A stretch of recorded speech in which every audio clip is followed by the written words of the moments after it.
ये बात है उस रात की जब रात ने खुद अपना रंग बदल लिया था। रात के बिल्कुल 12 बज रहे थे। गांव के बाहर वाला वो पुराना कुआं आज भी वैसे ही खड़ा था, जैसे किसी का इंतजार कर रहा हो। उस रात रफीक अपनी साइकिल से घर लौट रहा था। रास्ता सुनसान था और चांद जैसे डर के मारे छुप गया हो। तभी रफीक रुक गया। ये आवाज गीले पांव चलने की थी।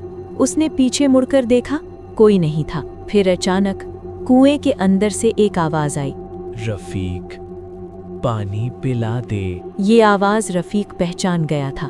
ये आवाज सलीम की थी।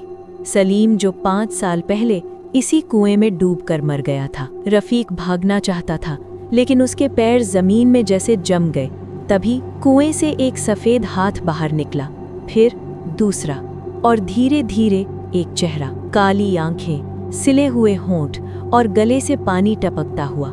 सलीम था। तूने वादा किया था, तू मुझे बचाएगा। रफीक चिल्लाना चाहता था, लेकिन उसकी आवाज उसके गले में ही दब गई। अगली सुबह गांव वाले जब वहां पहुंचे तो सिर्फ साइकिल मिली कुएं के पास, और कुएं का पानी लाल हो चुका था। आज भी जब कोई उस रास्ते से गुजरता है, रात के 12 बजे एक आवाज जरूर आती है, पानी पिला दे। और इसीलिए गांव में कोई भी रात में उस कुएं के पास नहीं जाता।